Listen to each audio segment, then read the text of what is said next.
कल दिवाली है। सारा शहर दिवाली के स्वागत में रोशनी से झिलमिला रहा है। कहीं चीनी मिट्टी के बर्तन बिक रहे हैं तो कहीं मिठाई की दुकानों से मिठाइयों की खुशबू आ रही है। एक मजदूर राजू का दिल मिठाई की दुकान में घुसने का कर रहा था और दिमाग तंग जेब का एहसास करवा रहा था। आज पूरे दिन की कमाई 100 रुपए ही हुई थी।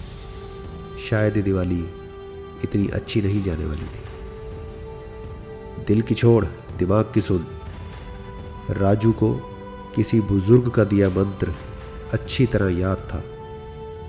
दिवाली मनाने को जो जो ज़रूरी सामान चाहिए वो उसे याद था। थोड़ा सा प्रसाद और पूजा का सामान और कुछ दिए। राजू ने जेब में हाथ डालकर 100 के नोट को छुआ और एक दुकान में गया। फिर एक के बाद एक सामान खरीदता रहा। सब कुछ बजट में हो गया। 90 रुपए में सब कुछ ले लिया था उसने। वो घर की ओर चल दिया, पर अचानक रास्ते में बैठे एक बूढ़े कुम्हार को देख उसे याद आया कि वो दिए खरीदना भूल गया है। वो रुका और पूछा, दिए क्या भाव है बाबा? 10 रुपए के 12 हैं बेटा। तभी राजू के कानों में एक आवाज पड़ी, कुछ पैसे दे दो बाबूजी, सुबह से कुछ नहीं खाया। एक बच्चे ने हाथ फैलाते हुए अपनी उदास आंखें उस पर जमा दी। राजू का हाथ उसकी जेब में था और सिक्के उसके हाथ में।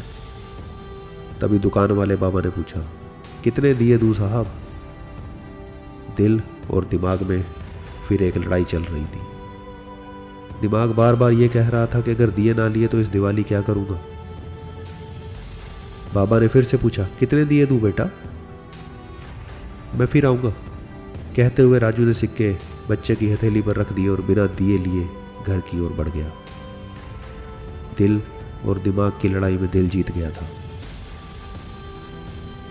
देखो, लाइफ में, आपकी लाइफ में कई बार ऐसा होगा जब दिल और दिमाग की आवाज़ में किसी एक को आपको चुनना पड़ेगा। आपको याद है आखिरी बार कब आपने अपना सोचना छोड़कर किसी दूसरे के लिए सोचा हो? आपने अपनी ज़रूरत से ज़्यादा किसी दूसरे की ज़रूरत का सोचा हो? दिल की कब और दिमाग की कब सुननी चाहिए, यह आपके संस्कारों पर निर्भर करता है। इस बार दिल की सुनिए। इस दिवाली भले आपका एक दिया कम रोशन हो, पर आपकी वजह से किसी और की ज़िंदगी में एक दिया ज़रूर जले। ऐसी होनी चाहिए इस बार की Diwali. This is Motivational Birds wishing you Happy Diwali.